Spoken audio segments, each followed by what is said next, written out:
juu sana. Katika lugha ya Kijapani tunasema tuna kaizen. Kukaizen ni kuzidi kujifurukuta na kufanya vizuri zaidi ya vile ulikuwa unafanya pale awali. Ndio nikakueleza kwamba tuko katika uga mpya wa ngazi za kimataifa. Hivi basi lazima tutambae kimataifa. Na ndio naona hata mchezaji ule labda atapewa nafasi kucheza kwa mara ya kwanza hapa, anacheza ni kama yani amekuwa katika nyanja ya michezo kama miaka 10 iliyopita. Motisha tu ndio huwa kitu tunachokihitaji kama askari. Na baada ya hii tutaelekea katika fainali ya kupamba moto kwa wanawake na mandume. Naomba urudie swali lako. Nasema tu kwamba baada ya huu mchuano tutapata fainali ya wanadada, yani vipusa wale wa artillery na kahawa garrison, na baadaye pia artillery kwa mandume watenda moja kwa moja dhidi ya Nairobi. Itakuwa fainali ya kupamba moto sana. Bila shaka itakuwa ni fainali ya kukata na shoka. Baada ya mchezo huu wa kuitafuta nafasi ya 3, tutakuwa tunaingia fainali ya kinadada ambapo itakuwa ni kati ya kahawa garrison na artillery. Alafu na ningependa ukumbuke artillery ndio wana mizinga na ndio mabingwa watetezi, ambapo sehemu zao ama kambi yao kuu iko hapa Embakasi, sehemu yani hapa katika kata ya Nairobi. Ndiko wanafanyia mazoezi pale, na nafikiri kama mabingwa watetezi hawajafika fainali bure, na taji walilolishinda wakati wa mwisho wa mashindano haya hawakushinda bure, ila ama kibahati, ila ni kutokana na bidii zao, nidhamu zao na umahiri wao na muda mzuri wanaotumia katika mazoezi yao. Hivi basi itakuwa ni fainali ya kukata na shoka. Na nikukumbusha pia hata katika upande ama kitivu cha wanaume vile artillery wana mizinga wameweza kufika fainali vile. Hivi basi sababu hata nikitizama mwenyekiti wa Defense Forces Handball Brigadier Mwenga yuko ukumbini huu.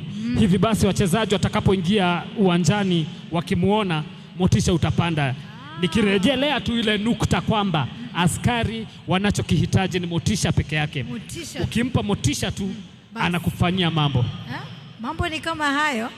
Sasa ndio tunasema kwamba kwanza tunakumbusha watazamaji kwamba mechi hii ama mchuano huu unapeperushwa moja kwa moja kupitia runinga ya Lookuptv na Muthingi, na pia mtandao wa kijamii. Wanasema kwamba the world is a global village. Dunia uko sawa. Bila shaka dunia imekuwa ni kijiji kwa sababu ya utandawasi. Kitu kinafanyika Marekani, Kenya tumekijua. Kinafanyika Uchina, Kenya tunacho. Tuwashukuru sana wanasayansi kwa kuweza kutufikisha mahala tulipofika. Hata nyinyi kama Lookuptv tunashukuru sana, manake kazi mnayoifanya ni kazi nzito sana, na mnachangia pakubwa sana katika kule kuendeleza michezo, kutuuza, manake michezo ni furaha, michezo ni biashara, na michezo ni kutangamana. Bila michezo labda hatungelipatana. Bila shaka. Shukrani pia kwa wanajeshi kwa kutualika. Unajua watu wanaogopa wanajeshi sana. Watu wanaogopa wanajeshi. Hata jana nilikuwa namuuliza yule mchezaji Nyaga kwamba how hata si Nyaga, the organizers of the event. Tukizungumza nao nilikuwa namuuliza, unajua pengine mashabiki wanaogopa kufurika huku, maybe pengine wanaogopa, wanaona ni wanajeshi. Tunawaambia kwamba kujeni, mwaliko, fika. Wanajeshi hawashtui. Kazi yenu ni kulinda, na hivyo ndio inadhihirika. Bila shaka kazi yetu sisi wanajeshi ni kulinda adui anaye labda jaribu kupenya mipaka yetu pasi na idhini ama akiwa na nia ovu. Lakini kama utakuwa nchini na labda unaingia katika kambi ya jeshi na njia stahiki, basi hamna shida. Manake wanajeshi tuko na familia, mama zetu ni raia, ndugu zetu ni raia. Hivi basi kutangamana hakuna wasiwasi wowote, bora tu usiwe na nia ovu. Haya, umeambiwa, mepata habari kwa mtangazaji mwenza, amesema kwamba msiwe na hofu, bora tu fanye nini? Shida. Hebu ita vizuri. Shida. Hebu sikia, hebu ita vizuri. Hebu niite vizuri. Tukiendelea tu, kabla arafa nyingi kumiminika, ningependa tu nisome arafa yake Sergeant Mburu. Sergeant Mburu anaitakia timu ya Engines mtangazaji mwenza ushindi. Hebu sikia mtangazaji mwenza, hebu niambie naitwa nani? Sikia bila shaka. Nani sasa? Shida. Karibu sana watazamaji katika Ulinzi Sports Complex, ikiwa ni third place katika kitengo cha wanaume. Makofi kwa wana Engines wakiingia, makofi kwa wana Engines wakiingia. Wamevalia sare za samawia iliyokolea, yani dark blue, ndio samawia iliyokolea katika lugha mufti ya Kiswahili. Asante sana. Ambapo 4th Brigade wamevalia nyekundu iliyokolea kwa kingenge maroon.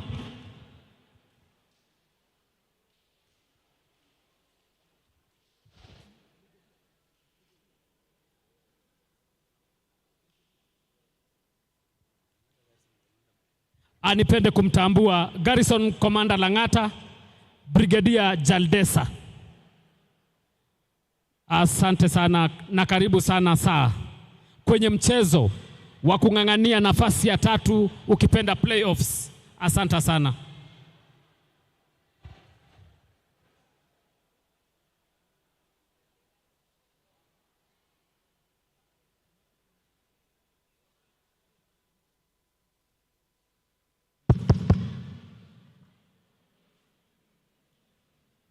Watazamaji, umefika ule wakati wa kuwatambua wachezaji wa timu hizi mbili, tukianza na 4 Brigade, King of the Battle. Kings of the Battle. Nambari 6 ambaye ni nahodha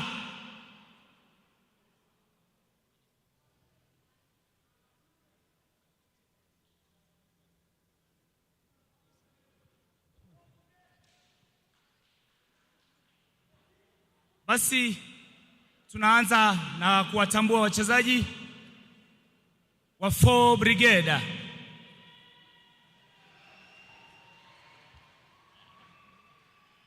Nambari 6 mgongoni ambaye pia ni nahodha ni Kopro Abel Weru. Nambari 2 Kopro Felix Onyango. Nambari 8 Samuel Chepkech. Nambari 15 Meshak Malanga. Nambari 9 Collins Kimeu.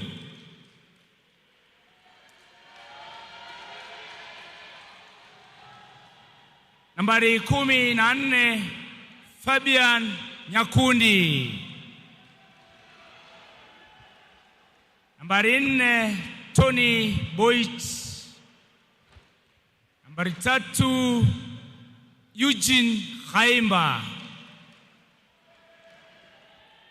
Mlinda lango goalkeeper nambari 1 mgongoni Boaz Mbeche. Nambari 13 James Mburu. Nambari 10 Brian Otieno. Nambari 11 Dennis Njoroge. Nambari 7 Peter Mabea. Nambari 18 Daniel Nderitu. Nambari 12 Morgan Mutiso. Vile vile mtazamaji, tutaweza kuitambua timu ya engineers wana EZ. Nambari 4 mgongoni, Sergeant Albert Makaya.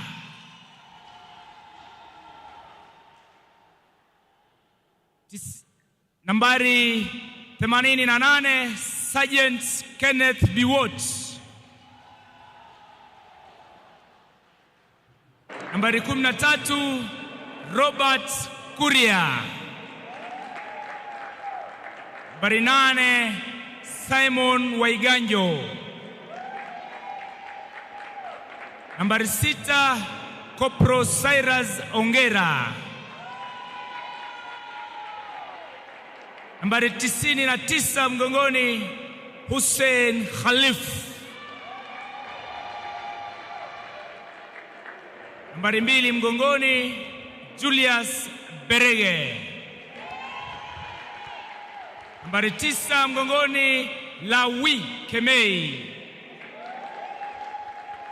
Nambari 3, Gideon Mulwa. Nambari 21, Naftali Maina. Nambari 1 mgongoni, Koproneli Ibwaka. 77 mgongoni, Kopro Geoffrey Omuheni.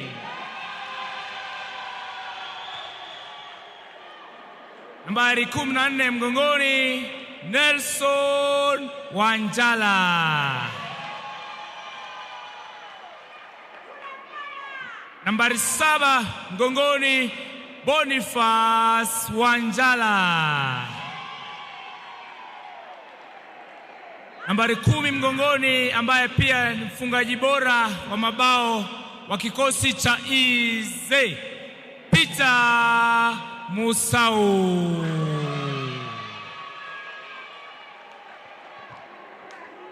Referees wa mechi ya leo, Patrick Ekisa. Referee number 2, Nesse Kennedy. Table officials, Dickson Alwena, Christine Tina na Joy Kembo. Basi mtazamaji, uweze kukaa tayari ili iweze kufunguliwa mechi hii.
Watazamaji, tuko katika Ulinzi Sports Complex, ikiwa ni third placed team hali maarufu kama playoffs, ikiwa ni timu ya 4 Brigade inacheza dhidi ya Mwanaize.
Tuambie namba, tumeextend kamera.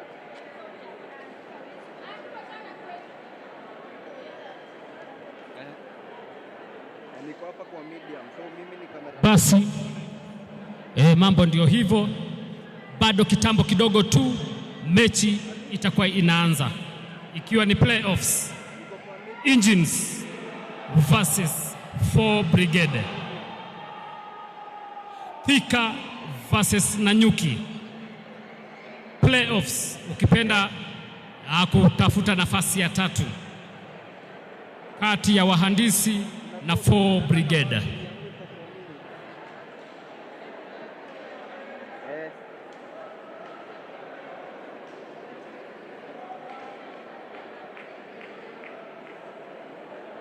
Nataka baki 4 minutes.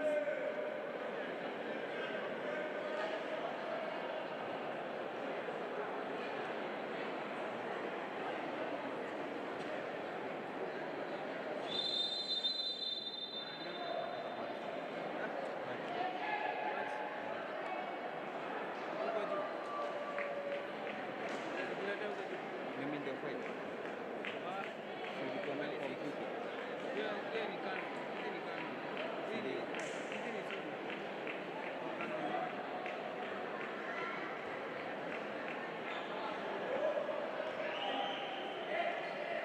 Christine, umenitoa?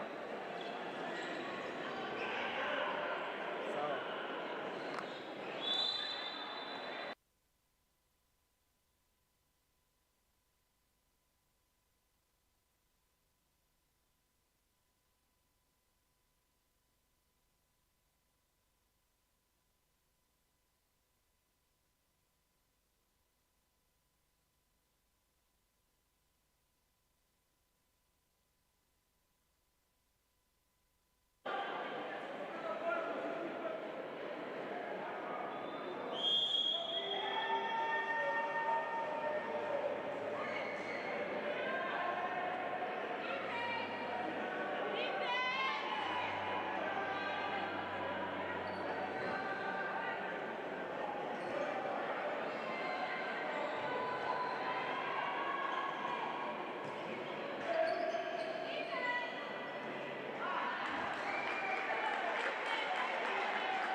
Bila shaka ni mechi ya kukata na shoka kabisa, ikiwa ni mechi ya kwanza, mechi ya pili samahani, Engines almaarufu kama Easy ambao wamezivalia sare za samawia na michirizi meupe.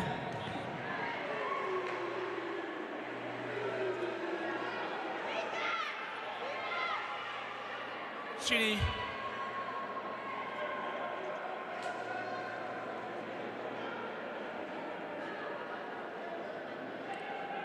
A4 Brigade chini ya mkufunzi Benjamin Wanje. Mtangazaji mwenza, 4 Brigade wale wa away tunaongoza kwa mawili. Mchezaji Kimeu anaweza kupachika wavuni bao bila shaka na kuiweka timu yake kifua mbele.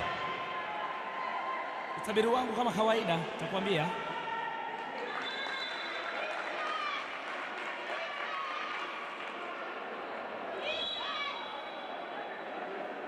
kumbuka mtazamaji, mechi hizi za Defense Forces Handball Association Championship hale maarufu kama Bora ziko aired live katika Mudhingi Television pamoja na runinga ya Look Up kutoka hapa Ulinzi Sports Complex.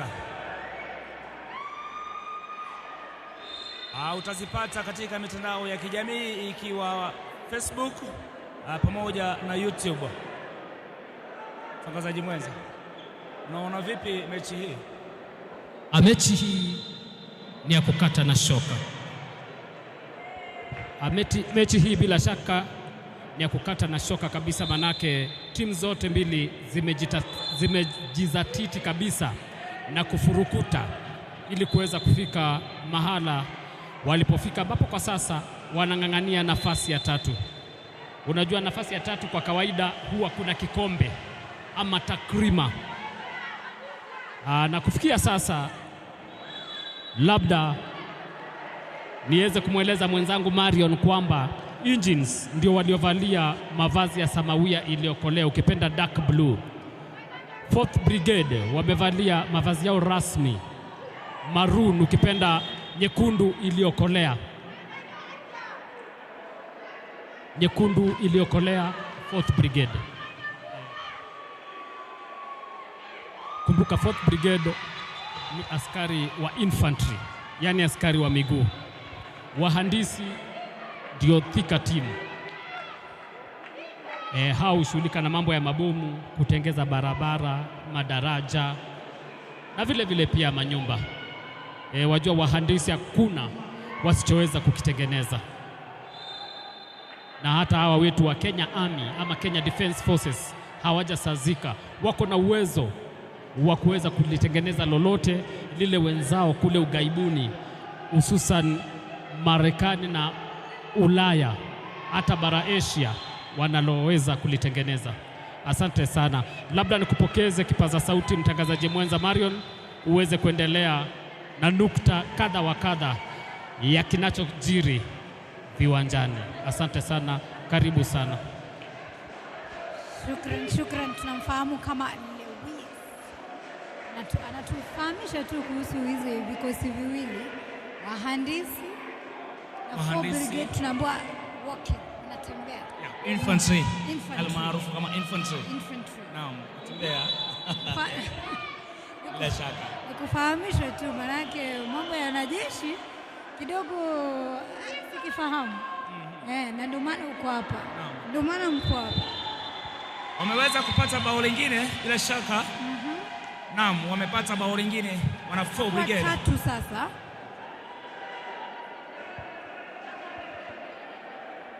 Marion, kusema kweli 4 Brigade unaona vipi leo? It is not business as usual. I can say business unusual. Ama namna gani? Wako hapa kucheza, hawana mchezo.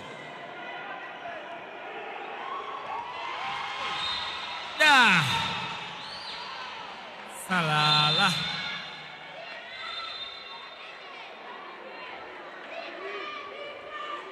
Sergeant Albert Mukaya. Bila shaka, yani hapa kufumbua tu, yani linawekwa huku linajibiwa kule. Sergeant Albert Mukaya bila shaka anaweza kufanya mambo kuwa matatu dhidi ya matatu. Naam. All is gold. Na basi mtangazaji mwenza Marion, nakwambia hii ni kama nusu ya Olimpiki ama nusu ya ubingwa wa dunia. Manake ushindani ulioko hapa ni wa hali ya juu sana. Nakumbuka sisi wanajeshi huwa katika michezo yote tunafurukuta. Michezo kama hii ya handball, ukipenda mpira wa mikono, kambumbu ama kandanda, na vile vile michezo ya mbio za nyika, mbio za marathon, na vile vile mbio za viwanja, ukipenda katika lugha ya King'eng'e track and field events. Huwa tunafurukuta dunia nzima. Inatupa heshima kubwa kwa sababu ya kufanya vizuri ama kupata matokeo mazuri katika michezo hiyo. Hivi basi sisi Kenya Defence Forces, sisi na michezo huwa ni kitu kimoja tu. Amejeruhiwa mchezaji wa 4 Brigade.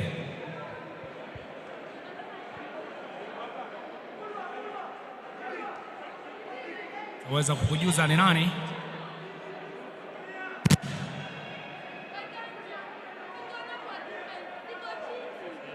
Nahodha Kopro Abel. Weru. Bila shaka, lakini yuko kwa mikono mizuri, mikono ya wauguzi. He's gonna be just okay. He's going to be fine. We sure do hope so. Also, remember that Lookuptv, you can find it on Bamba, you can find it on Signet, and that's where you stream it. Look up Muthingi TV on Signet and Signet, Star Times, Go TV and Bamba. Bila shaka Marion, ukitaka kuitazama mechi hii live, utaingia kwenye mtandao wa kijamii wa Facebook ama YouTube. Naam, utaweza kuyaona matangazo ya moja kwa moja yakipeperushwa hewani na Lookuptv pamoja na runinga ya Muthingi, tukiwa ni watangazaji wako unaowapenda. Shida again, na mgeni wetu leo Lewi. Naam. So we sure hope it's not a serious situation here, because this is a whole captain. There's so much weight on a captain as the leader, as a crucial player, na tunamwona anatolewa kwenye uwanja. So we sure hope it's going to be okay, so that the morale of the team does not go down. Naam, Marion, actually daktari anatibu, Mwenyezi Mungu anaponya, ama namna gani? Mambo ni kama hayo. Mechi lazima isonge mbele. Tunaona inazidi kunoa makali. Mbio wana-engineers wanajaribu. Amekosa nafasi ya wazi kabisa. Namnyima nafasi kweli. Umesema Marion, golikipa mlinda lango ni mchoyo sana yani. Mlinda lango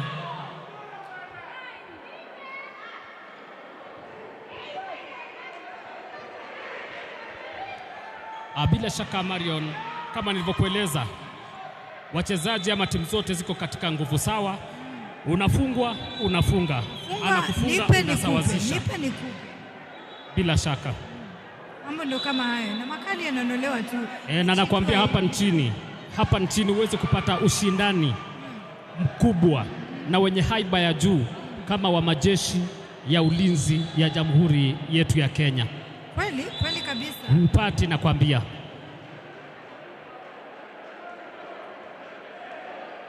Nipe nikupe mpaka dakika ya mwisho. Unaona itakuwa vivyo hivyo mpaka dakika ya mwisho kama mechi tulizoziona hapo jana. Yaani leo naona huenda pia kukawa na ule muda wa ziada, yani extra time. Kama sasa unaona ukitizama ubao wa mabao ni dakika kama 10 ama 10, lakini mabao ni 4-3. Yani wanaenda aste, unyo kwa unyo, bega kwa bega, sako kwa bako, ndio manake.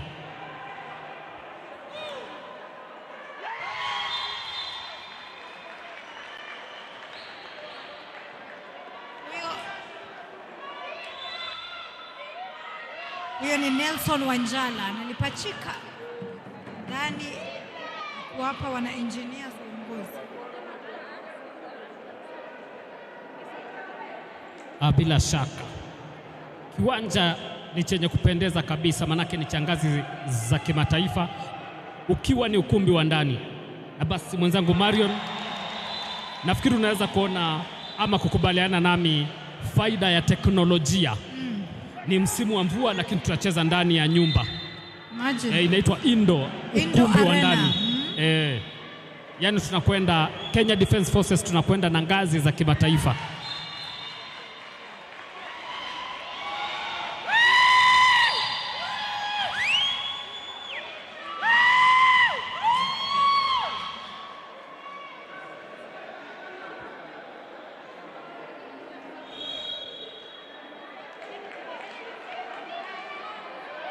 Alafu ningependa kukumbusha kauli mbiu ya pande zote mbili.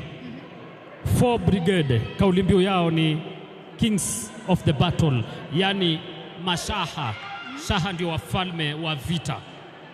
Engines unasikia ize, ndio kauli mbiu. Unasikia, unaposikia ize, Kings of the Battle, yani mashaha ama magwiji wa vita. 4th Brigade hiyo. Engines unasikia ni easy. Yani wanapotamka kauli mbiu yao hiyo, huwa wanajipa motisha katika chochote kile wanachokifanya. Wahandisi hao wanakosa kufunga. Wahandisi wanarudisha kwa mpigo mbio. Kuna muda wa kupoteza hapa. Amna, hapa ni nipe nikupe. Nasema nipe nikupe. Easy. Ndio kauli mbiu yao wana Kenneth Biwott yule. Kenneth Biwott anafunga na wana easy, wanafurahia bila shaka. Labda Mario, nikupe fursa tu nieleze kwamba kiwanja unakiona namna gani? Jamani wanajeshi, napakuliwa vinono. Yani kiwanja cha ustadi, teknolojia ya kisasa, kila kitu up to date. Kumbuka hapa licha kwamba handball ama mpira wa mikono unaweza kuchezwa, vile kuna mchezo wa vikapu, basketball, vile volleyball inaweza kuchezwa, hata tennis inaweza chezwa hapa, hata squash, hata badminton indoor, hata unyanywaji wa uzani hapa unacheza, hata ndondi zinaweza zikachezewa hapa, hata ile michezo ya kunyanyua uzani bado hapa. Uzani hapa. Inaitwa uga wa ulinzi. Ndio makuzi tuliokuwa sisi wana KDF. Tunamshukuru kiongozi wetu Chief of Defence Forces General Kibochi kwa kuweza kuhakikisha tunazifikia ngazi hizi. CDF.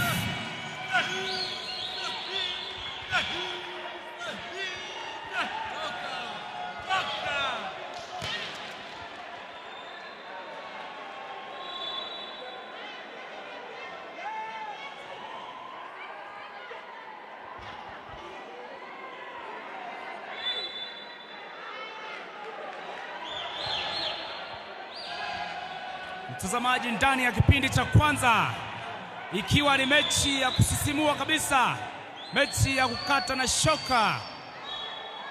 Third placed team, hali maarufu kama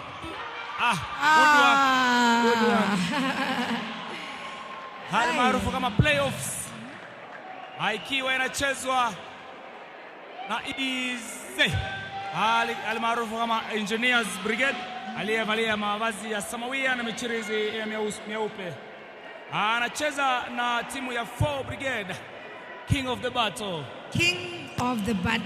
Naam. King of the Battle, 4 Brigade. Wahandisi wale. Engineers. Naam. Tamu sana. Shabiki wa 4 Brigade ukimwambia 4 Brigade bila shaka utasikia vile watakujibu. Naam. Mtangazaji mwenza Lewi ataweza kwenda huko kipindi kisichokuwa kirefu, kisha utaweza kuwasikia live kutoka kwa ngome yao. Ikiwa ni mechi kali kabisa, unaweza kutuona live kutoka YouTube, vile Facebook, kupitia kwa runinga ya Lookup, ikishirikiana kwa mpigo na Mwanamudhingi Television. Tunasema kwamba tunapatikana kwa Star Times, Go TV na pale pia Bamba. Yaani pale hata Signet tupo kwa mpigo. Tunasema kwamba Signet, Star Times, Go TV, Bamba, wewe tu tafuta Lookuptv na Mudhingi na utatupata pao. Zote hizo. Na mitandao ya kijamii pia tupo. Signet, mambo ni kama haya. Star Times, vile Bamba, Signet, Star Times, Go TV. Bila shaka unasikia mtangazaji mwenza alivyokueleza.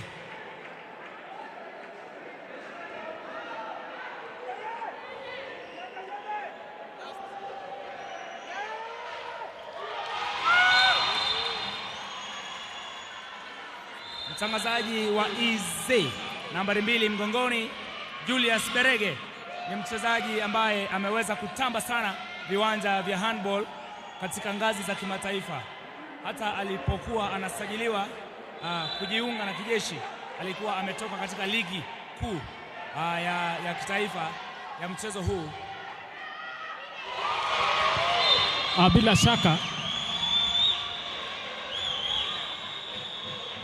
Bila shaka Hussein Khalif anawapa wana EZ goli la kenda. Msimamo wa magoli ni EZ kenda, 4 Brigade, Kings of the Battle 5. Tumeanza kuwa na pengo. Kama kwamba tunapelekana moja kwa moja, lakini sasa tunaona kwamba wana EZ wanafanya kama walivyo, wanacheza kama hao.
Wana EZ wanapachika, inakuwa 10 sasa. Wanatia kimiani bao la ashara, ukipenda 10, na kufikisha idadi ya mabao kwa 10-5. EZ yani Engines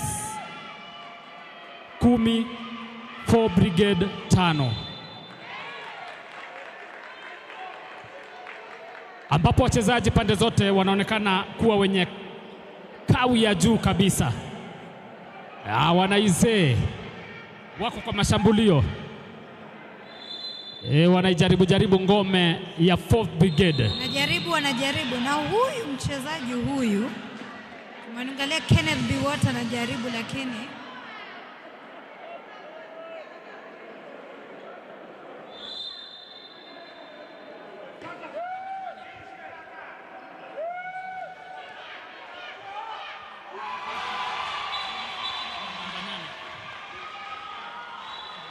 Simon Waiganjo analipachika ndani ya wavu, anacheka na wavu kweli kweli. huku alama ikisalia 11 dhidi ya 5. Mambo ni kama hayo. Mtangazaji mwenza Marion, nafikiri umeona namna na jinsi wachezaji wanatumia mbinu tofauti tofauti kupachika mabao wavuni. Kuna wale wanasimama, wanaojipinda, wanaojirusha. Nafikiri hizo mbinu umezionea hapa, wala hujazionea kwingine kokote. Ni ulinzi tu. Ulinzi peke yake ndio unapata mambo kama wanajeshi. Majeshi. Wanapobuni timu moja ndio inaitwa ulinzi. Maana jina ulinzi linasimamia majeshi wote wa ulinzi ya Kenya.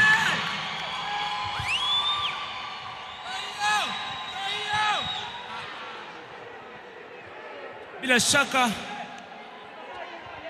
anakosa nafasi ya wazi kabisa mwana 4 Brigade. Nafasi ya wazi katika lugha ya Kimombo, a clear chance 100%.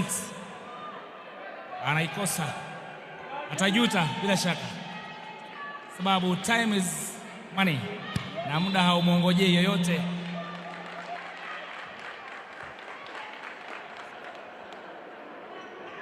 Sema nini? Sema time is money and every score matters. Definitely. Umemsikia alivyosema. Unaona nani akichukua? Unaona nafikiri unaona msimamo wa mabao. Unaonyesha ubabe wao. 11 wana engines ama ukipenda wahandisi. 5 4th Brigade. Engines kwenye sare za samawia iliyokolea ukipenda katika lugha ya King'eng'e dark blue. 4 Brigade nyekundu iliyokolea katika lugha ya King'eng'e maroon, ambapo ndio 4th Brigade wana mabao 5, wana engines wenye mavazi ya samawia iliyokolea 11. Je, idadi ya mabao ama hali ya mchezo unauona namna gani? Nimeona kwanza watu wenye wako na 5 kwa act huu wasipojizatiti, because apparently the people who are playing ama the people who are with 11 points right now, they're so determined to win. And for now, if you realize that the game is getting even more tougher, because apparently the people, the top scorer, the people who are leading right now, they are so convinced that they have to win this game. Yes. Yeah, very true, very true. Remember, when you open a gap, you've got to maintain it. If you get tired, the trailing team passes you with number of goals. So you've got to apply the right or the correctful tactics, especially playing this game of handball, because it's a very fast game. It's a very technical game.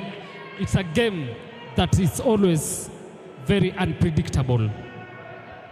And you know, for today they have to work so hard, because apparently they are competing for number 3. So every team wants to win. So they have to make sure that the margin is a bit bigger. So that's why I'm telling you the game is a bit competitive, and it's a bit so tight, because apparently nobody wants to lose it. Very true. And remember, in the Kenyan Defence Forces, winning the number 1 cup, the number 2 cup, the number 3 cup is a very important thing, because getting either of the cups or the titles is a very big achievement, because our games or our competitions are always very, very competitive, and it's very hard for a team to maintain or to defend the titles they win in either games, may it be football, handball, athletics, boxing, whichever. So whichever trophy you get, you take it very serious. When you get to the competitions, you get very focused, get very serious, because winning a trophy or a title in the Kenyan Defence Forces is really an uphill task.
Kumbuka mtazamaji, mechi hii unaweza kuitazama live.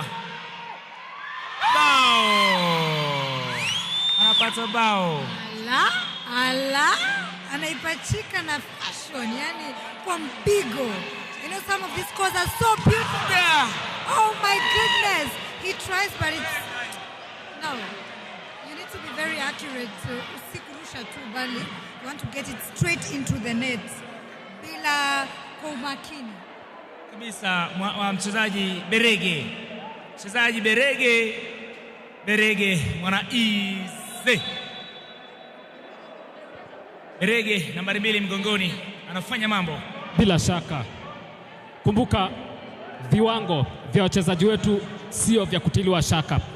Na ndivyo unaona pande zote zinajifurukuta kabisa na kuweza kuhakikisha kila timu inapatia timu yake ushindi. Kumbuka licha na mazoezi mazuri, wachezaji wanapoingia uwanjani huwa wanazitetea rangi zilizo kwenye bendera zao na kauli mbiu zilizo ambapo ni za vikosi vyao. Hiyo kama wanajeshi huwa tunachukulia kama mambo mazito kabisa. Na ndiposa unaona hamna anayeingia uwanjani na kulegea ama kuchukulia mambo rahisi. Anajitolea kabisa. Kama sasa ukitizama msimamo wa mabao ni 13-8. Yaani hapo tunasema ni kama wametoshana nguvu kiasi. Kwako mtangazaji mwenza Sergeant Shida.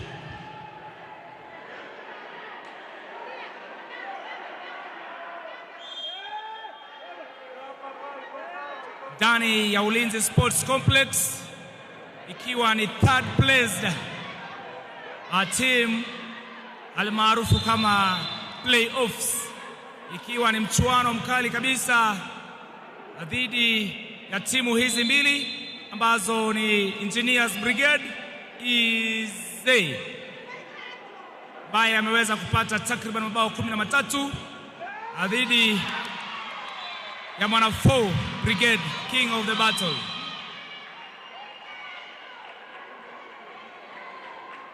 Hussein Khalifa ameweza kupachika kwenye wavu bao hilo. Hussein Khalifa.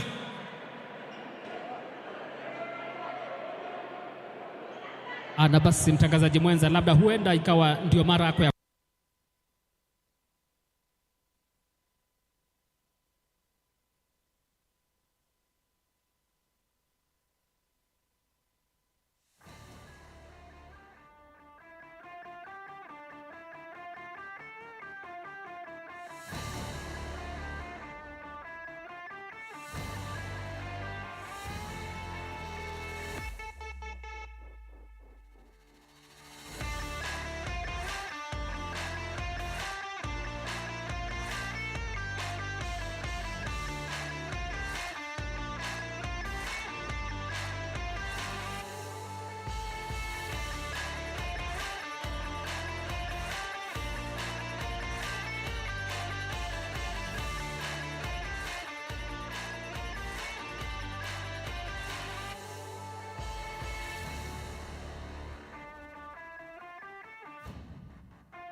It's handball. The military games are here. In the courts are different teams from the Defense Forces Handball Association, and their mission is to battle it out for the Chief of Defense Forces. Bora Cup for the best formation. Action kicks off on Monday the 7th till Tuesday the 15th of November from 8 a.m. daily at the Ulinzi Sports Complex. Team Bora Nigani, come witness the Handball Challenge Cup at its best. This action is brought to you by the Defense Forces Handball Association in partnership with the Kenya Handball Association. Lookuptv and Mudhingi TV are the official media partners.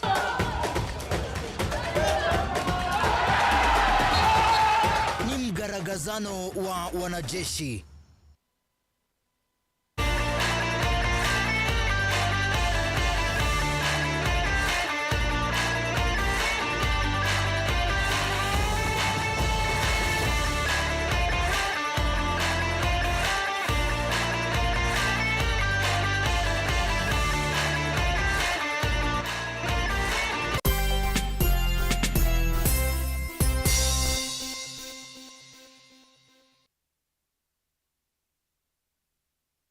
Welcome, you're watching The CEO. On this show, where we invite masters, captains of industry. It's all about working in teams. Customers are happy, it's a good month, the markets are good. I mean, those are very exciting moments. Ladies and gentlemen who tell us where and how to find money and put money in our pockets and how to go about doing business in the best possible way. For me, I'm not serving myself, I'm serving community.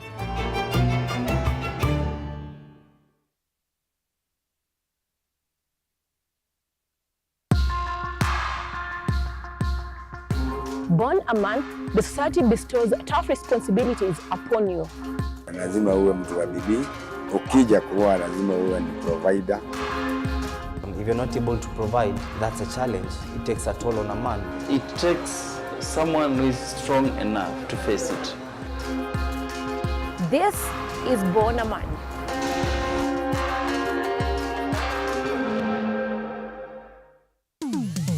Hapa kazi tu inaendelea kuwasaka na kuwatambua wale ambao wanafanya kazi extraordinary na zile kazi za kujituma. Biashara yote unaambiangwa, as long as you have a plan, you can do it. Our service is about to pressure the customer.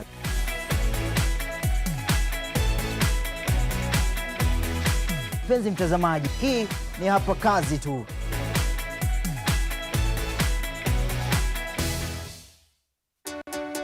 Good to have you join us on Heart to Heart. We bring you stories of people who, despite the pressures they experienced, still trusted God to see them through. The seeds that was sown in me helped me navigate and overcome that period of my life. New testimonies, new insights, and even better revelation of the good things God has in store for us. There is always a blessing waiting for someone in every episode.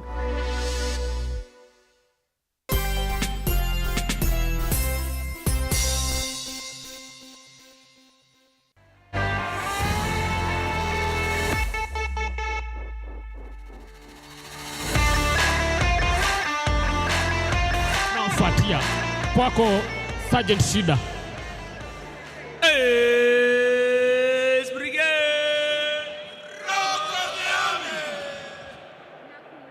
Vile vile kuna kikosi kingine ambacho kinajulikana kama ASOB, Army Special Operation Brigade, ambacho makao yake ni mjini Gilgil. Wanajulikana sana ukisema Airborne Who, Airborne Who, Airborne Who. Bila shaka wana paratroopers wetu. Vile vile kuna kikosi cha 6th Brigade, wana Desert Scorpions. 6th Brigade, 6th Brigade. Vile vile kuna kikosi wameenda likizo. Alafu mtangazaji mwenza, nafikiri tutakuwa watovu wa fadhila kwa kuweza kuzisema kauli mbiu za kijeshi peke yake, ila hali tuna wageni na hatuwapi fursa ya kuweza kusema kauli mbiu yao. Lookuptv, Nasema ngao ya taifa. Lookuptv. Ngao ya taifa. Nafikiri watatuona baadaye tuweze kuandikia kauli mbiu yao, ndio wakuwe wakizisema wakati watakuwa wanakutana na idhaa zingine kama vile KBC, NTV, Citizen na K24. Asante sana mtangazaji mwenza Shida, unaweza kuendelea. Asante sana. Vile vile kuna the third placed team ambayo ni 4 Brigade. 4 Brigade bila shaka wako 4 Brigade, hebu inua kibao. 4 Brigade. 4 Brigade. Bila shaka umeweza kuwasikia 4 Brigade. Alafu mwisho kabisa kule kuna mwana 2 Brigade. 2 Brigade. Mwisho kabisa kule 2 Brigade. Upande mwingine kule kuna timu zingine ambazo kuna Embakasi team, piga picha Embakasi team ambao Artillery Gunners hali maarufu kama the finalists ambao wataweza kuwa wanamenyana hapa katika finali zote mbili ikiwemo ya kinadada na ya wanaume. Kauli mbiu ya Artillery Brigade kama unaikumbuka mtangazaji mwenza, hebu iseme. Together. Together race bila shaka Embakasi team.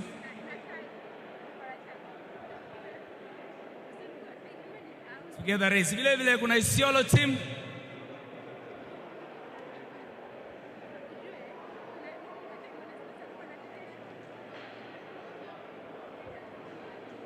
Yani kwa cha msingi tu 8th Brigade mnapendeza sana kama vitinda mimba za Kenya Defence Forces, na yale mnafanya makubwa mno, yani mnapendeza na kwambieni. Mabao ndio mnayo mengi, nidhamu ndio mnayo zaidi, yani mnapendeza sana wana 8th Brigade.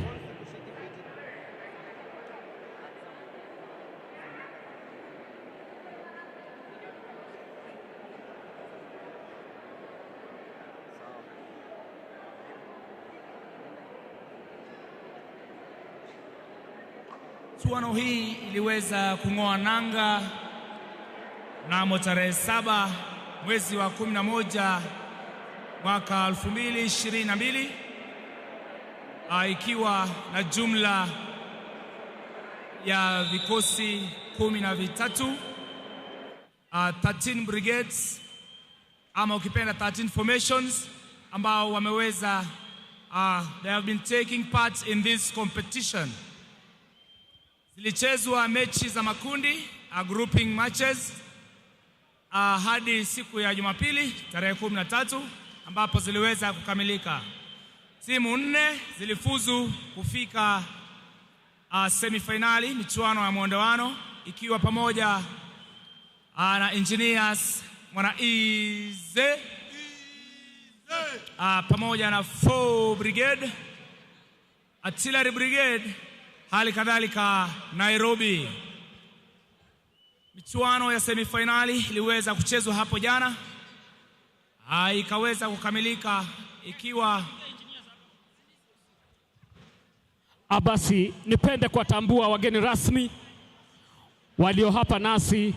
Brigadier Jaldesa ambaye ndio Garrison Commander Lang'ata, Brigadier Mwenga ambaye ndio Chairman Defence Forces Handball Association, ambapo vile vile ndio Brigade Commander Artillery Brigade. Vile vile tuko naye Brigadier Keter ambaye ndio Garrison Commander Kahawa. Vile vile tuko na Brigadier Lobal ambaye ndio Chief Inspectorate. Tunaye pia Colonel Kiprop ambaye ndio Colonel Sports DHQ. Vile vile tuko na Colonel Mbugwa ambaye ndio Bora Cup Evaluation Team. Asante sana.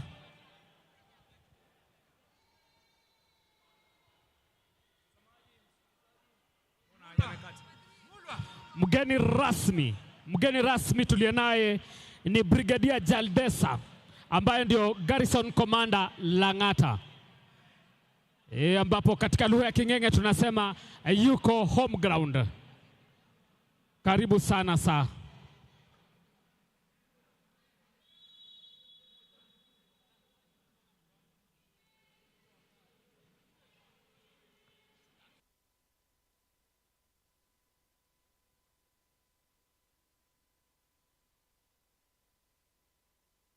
So we resume in the matches, and would like to remind our viewers that the finals are coming through right after this game. We'll definitely see the finals of the women's side, starting with Artillery Brigade and Kahawa Garrison. Then later on, Artillery Brigade again versus Nairobi. Those are the finals that we're waiting for in the afternoon and in the evening. But kwa sasa, we're just here for the third place, which is bigger and better. 14-8 scores. Amefunga Buya Kasha. Sasa ni 15-8 for the engineers. Wahandisi hawa. And by the way, my friend Marion, you'll realize that both of the artillery teams, both men and women, have made it to the final. I think this is courtesy of the super leadership of Brigadier Mwenga from artillery. So the teams, both of the teams are very motivated, and that's why they've made it to the final. And remember, they are the defending champions. Yeah, they are the defending champions, so there's a lot of pressure on both them. True. Beautiful score now with 16-8. 16-8. Half the mark. Imagine that. Engineers leading. Did you expect that? But, okay, I can promise you it's not yet over. And in the Kenyan Defense Forces, we never say die. We fight till the end. And I can assure you, the scores won't end up this way. 4th Brigade will either score more or level, or even overtake the engines and emerge the winners. Anything can happen in such competitions.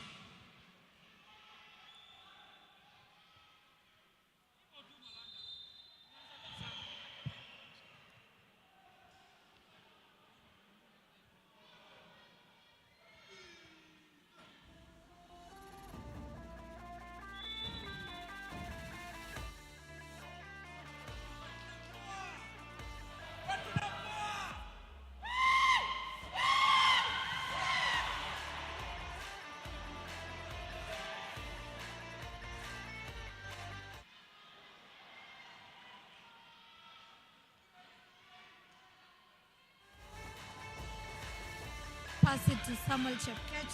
Chepkech passes it.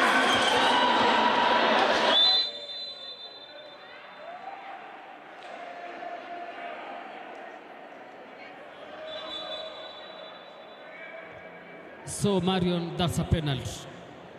A penalty is normally given when a player has a scoring chance and then the opponent maybe holds or pulls his hand. You don't want to make some of these mistakes because it costs the team, and Malanga scores. Malanga analipachika kwa wavu hiyo penalty. You see now it's 16-10. It's 16-10. They're catching. You are right. Actually, you are right. Okay, it's a difference of 6, eh? It's a difference of 6, but you've got to wait till the end. Paka mwisho. Anything happens. Dakika ya mwisho. Tick-tock, tick-tock. Yeah.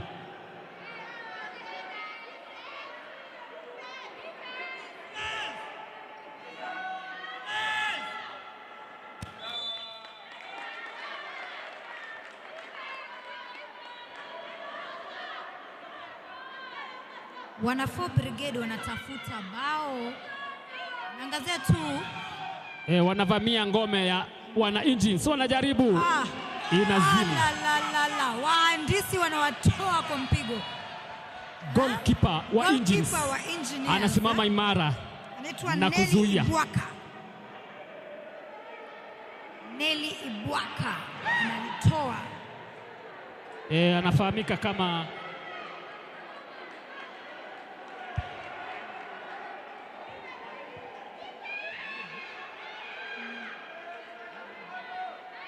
Nelly Ibwaka, Koplo Nelly Ibwaka. Tena wanalitafuta.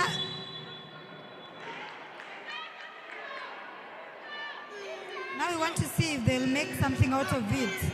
Still at the danger zone, still at the danger zone. Passes it to Mwalanga again.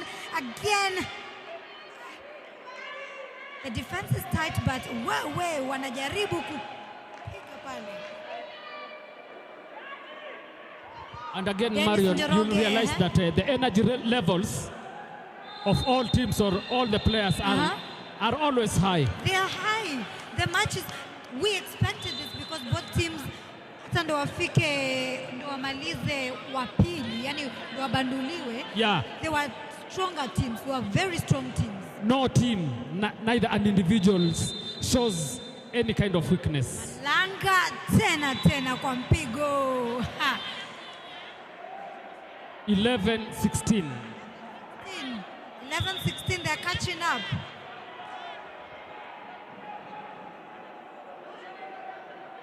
Kwa pengo ya alama 5 tu.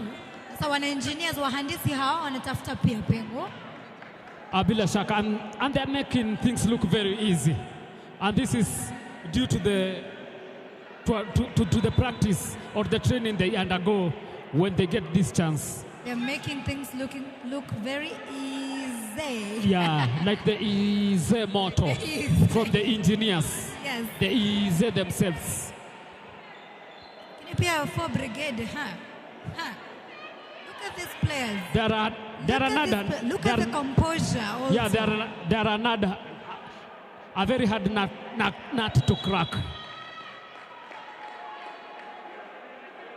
Yani wao ni moto wa kuotea mbali. Wana brigade. Kweli. Kwanza coming back from the second half has served them very well because they now are showing their strength and prowess from the second half. Surely there's something that the coach has told them that is changing the game. Sure.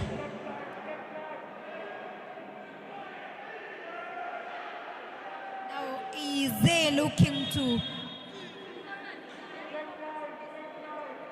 make a score out of it? Swali likiwa, je, wataweza kupenya hapa? Na bila shaka ndio wataweza kupambana hadi tamati.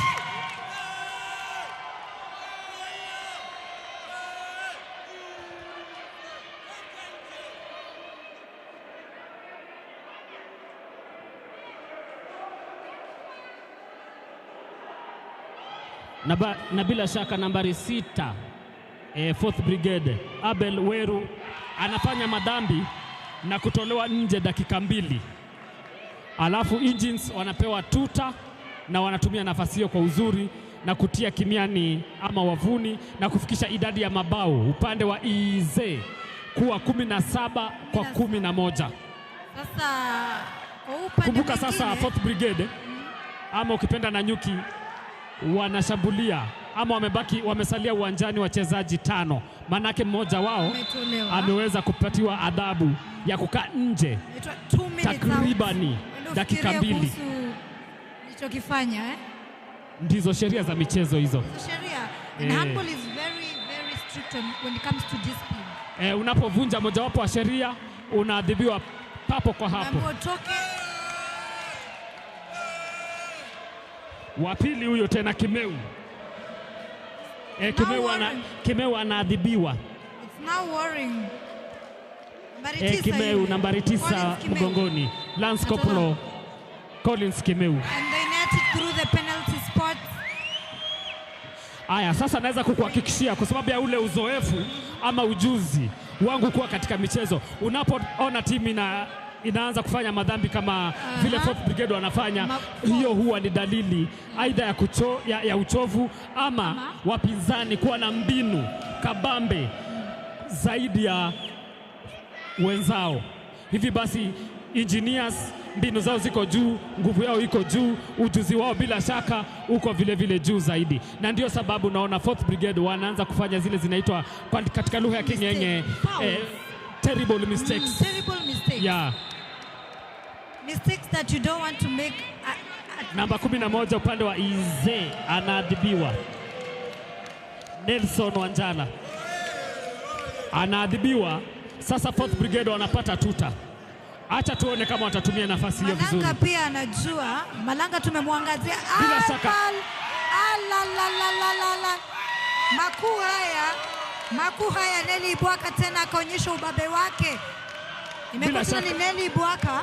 Bila shaka goalkeeper ameokoa, kumaanisha ni goalkeeper mzuri. Ni mkali sana huyu Ibwaka. Na tangia mchezo kuanza tumeshuhudia akiokoa mabao mengi sana. Kama siye labda wana Fourth Brigade wangekuwa wamefikisha 20. Wanaweza kuongoza. Wanaongeza.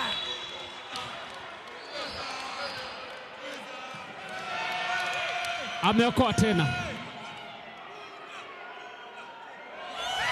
Namba 8 inaokolewa.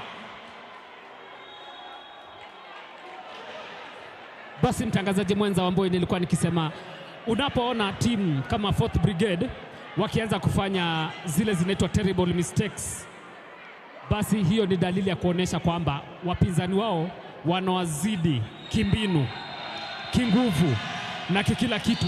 Na ndiposa unaona sasa Fourth Brigade wanasalia kuwa na mabao 11 na wapinzani wao ambapo ni Engines wako na mabao 19. Hiyo ni ishara kwamba Engines huenda ndio watakuwa mabingwa wa mchezo huu wa kutafuta nafasi ya 3. Ama unaonaje? As I told you about this game, apparently when it comes to second half, we all have that time to talk with the coaches. You know, the coaches notice that there's a problem here, there's a problem there, there's a problem there.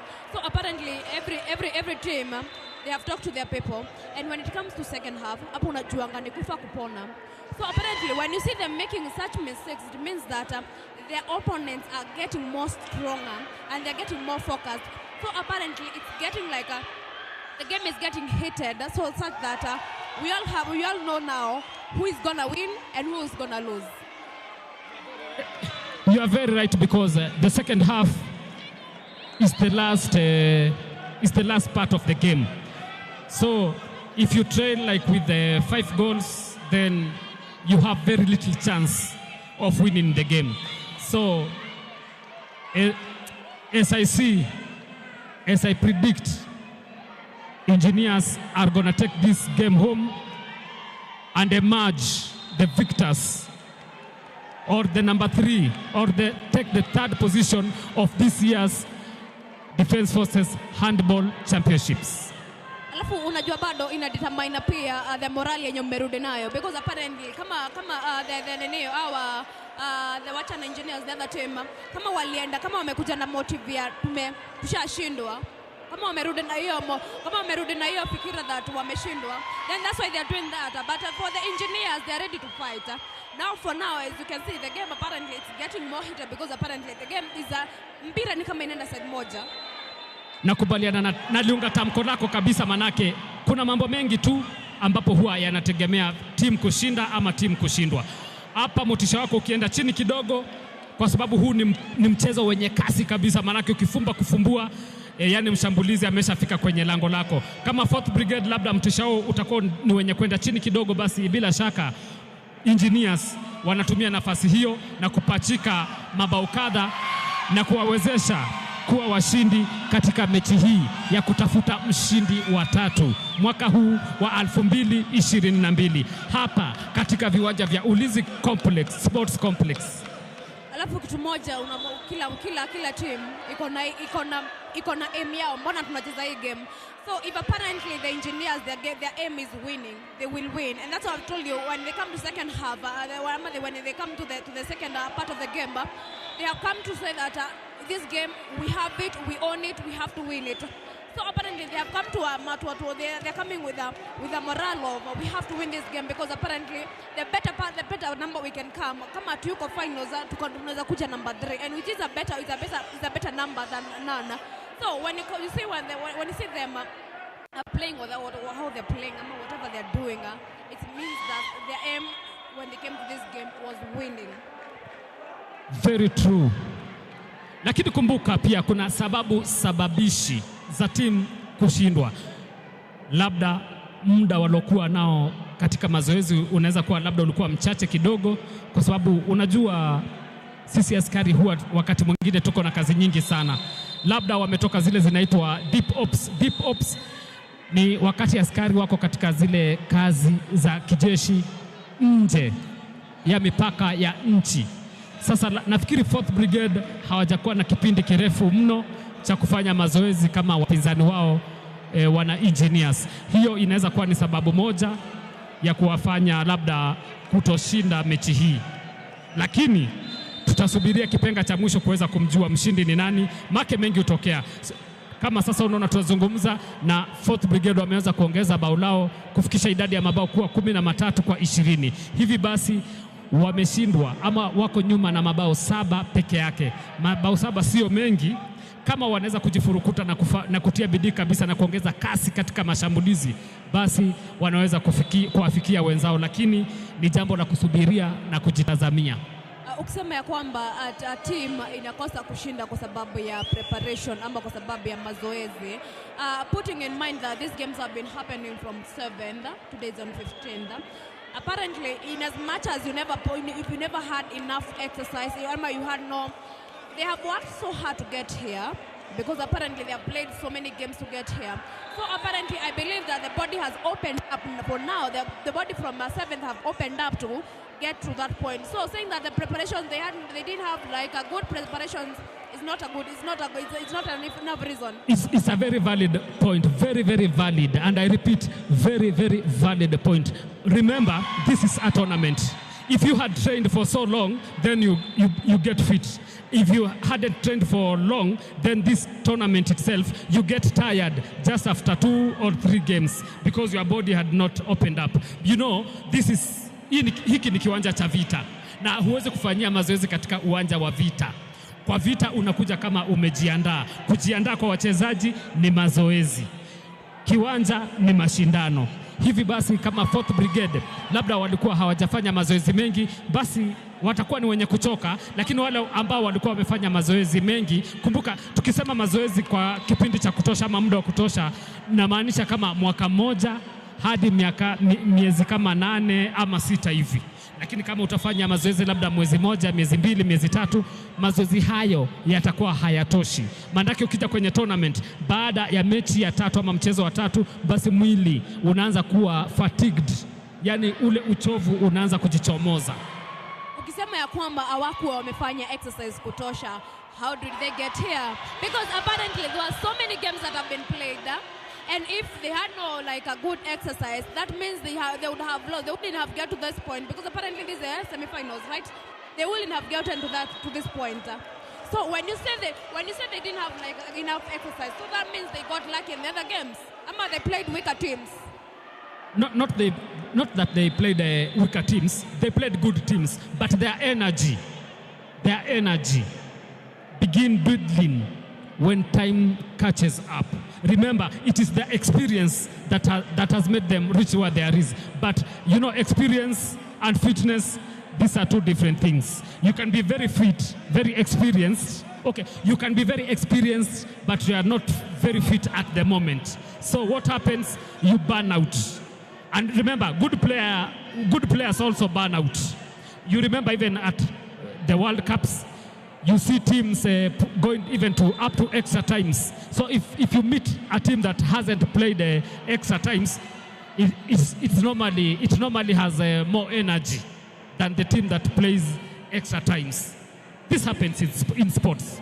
You know, from a fan's point of view, you are right. But from a player's point of view, things again get different. Realize that at this juncture, whatever is happening here is that the mentality they went with kwa halftime. Wale na ile mentality ya enyewe wao watu wako wametuacha na gap kubwa. So what do? What they do, wanacheza hii game na kupanic such that they need to score like wanaona ni 21-15, wanaona hizo ni like 6 goals. So they're like, how can we tunaweza shikanisha aje zikuje hizo 6? So apparently the second half they're playing out of panic. Wanacheza out of wanataka kushinda because apparently they want to get there. But sasa wanapata the engineers are so like they're so tight and they're so focused as such that pia wao hawapay time. So apparently unapata the brigades they're playing out of panic engineers are playing with they're so relaxed and they're so focused that they have to win this game. True. You are very right. And another thing, there is something in sports, in handball and basketball, called a turnover. If you've got very many turnovers, like that one now, you see he had a chance, he has not scored. Okay, if his opponent utilizes the little chance they have, then you just have yourself to blame for not taking your chances. So sometimes unapata wachezaji labda ukieka madoido, machejo na yani wakati haufai unabaki ni wewe kujilaumu. Kama vile unasema na ungatamko lako kabisa, manake ukiangalia wana engines wakienda kushambulia wanahakikisha wanatoka pale na bao, lakini wana 4th Brigade kidogo wako na turnovers mingi, na hizo zinakuwa ni sababu yao kuwa na mabao machache dhidi ya wapinzani wao.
Watazamaji, tuko katika Ulinzi Sports Complex, ikiwa ni mechi ya mwamuzi wa nafasi ya 3 hali maarufu kama playoffs, ikiwa ni mechi kali kabisa, mechi ya kukata na shoka bayana ya vikosi viwili, kikosi cha EZ Engineers Brigade ambapo kinacheza mechi na kikosi cha 4 Brigade. Engineers Brigade wamezivalia sare za samawia na michirizi meupe, na 4th Brigade amezivalia, hebu niambie kuhusu hiyo rangi. Kila wakati shida pata tatizo sana na rangi ama mena colorblind. Engineers wanavaa navy blue au dark blue. Ungeniambia ni Kiingereza ningesema. Ndio kwa Kiingereza. Basi huyo ni mtangazaji mwenza. Engineers Brigade wamezivalia sare za navy blue, na 4 Brigade wamezivalia maruni ama vipi? Kama wanavyoitwa maruni commandos, wamezivalia maruni. Naam. Ikiwa mechi hii naitazama moja kwa moja kupitia mitandao ya kijamii ikiwemo Facebook pamoja na YouTube, ikirushwa hewani moja kwa moja na kituo cha runinga cha Lookup, kisaidiwa na Mudhingi Television.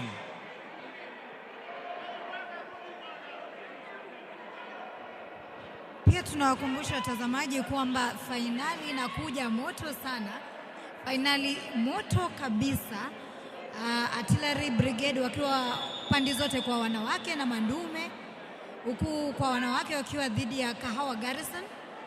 Na kwa mandume Artillery watakuwa na jukumu kubwa sana watakapokutana na nani hao? Mandume wewe. Mandume na Nairobi. Watu wote hao wametoka jiji la Nairobi.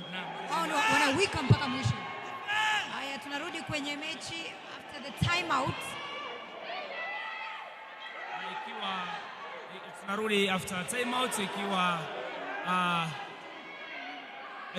Engineers yuko kifua mbele na mabao 24 dhidi ya Brigade ambaye ameweza kupata 19. Ishafika 25. Kila sekunde ni bao. Hatari kabisa. Naam.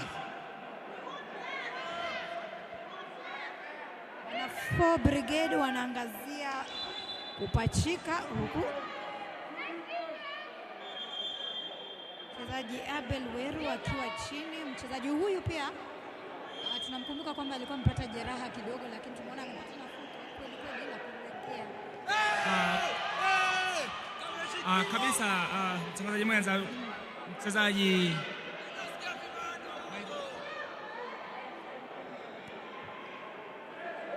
haya wana Engineers wale kwa kasi mno wanatafuta alama, inarudishwa mbio, yani mechi inapamba moto. Jamani, hatari. Tumesema Ibwaka mchoyo sana. Nakwambia mchoyo. Amekataa. Abadan katani. Amekataa. Utapita aje hapa? Ibwaka huyu. Ibwaka hatari kabisa. Hatari sana wa wahandisi wa Engineers easy. Naam.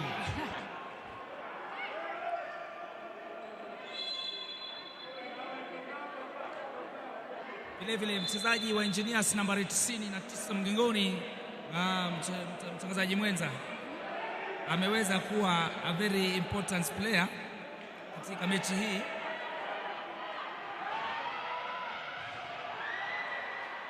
Hussein Khalif ule namba 99. Naam. Ameweza kufunga mengi sana. Wanafunga. Naam. Huyo ni Eugene Hamba. Mimi naona umeanza kuyajua majina kabisa sasa. Paka naiweka ile Kiluya Hamba. Namba. Umechua namba sasa. Nimejua. Kwa majina ya wanajeshi. Bila shaka. Haya 25 ize dhidi ya 20 ya mwana Brigade.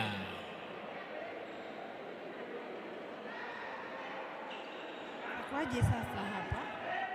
Watu wanaangazia tu kupachika, narudisha tena kwa kasi. Mchezo huu una kasi mno. Unaenda kwa mbio sana. Ukizubaa tu na kusleki hivi kidogo. Bila shaka. Ukizubaa utapatikana. Ona wanavyoshirikiana pale. Amepokonywa yule Malanga. Amepokonywa. Malanga anapokonywa kweli. Amepoteza fursa ya kuipeleka alama kwa 26, imepokonywa tu hivyo. Nangojea 30. Unangojea 30? Haya. Kama kawaida nangojea 30 mimi. Basi mimi itakuwa tu kukaa chini na kutazama. Tunatazama. Mchoyo. Ibwaka nini? Ibwaka unawanyima sana wana Brigade.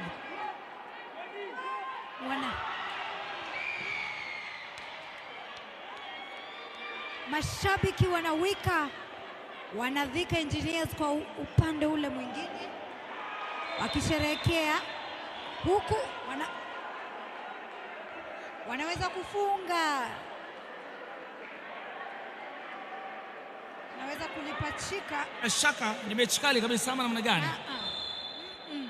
Unakosa vipi sasa? Fainali. Nakwambia fainali. tunaanza na akina dada, alafu mandume sasa. Tunakamilisha. Alafu kuna ile closing ceremony. Naam. Wanapatiwa mazawadi pale tunaona trophies. Naam. Wanavalishwa mataji, wanapewa trophies, awarding ceremony. Amepoteza. Wanasema wanasema ameweza kujenga hema katika eneo la wenyewe. Ama namna gani? Bila shaka.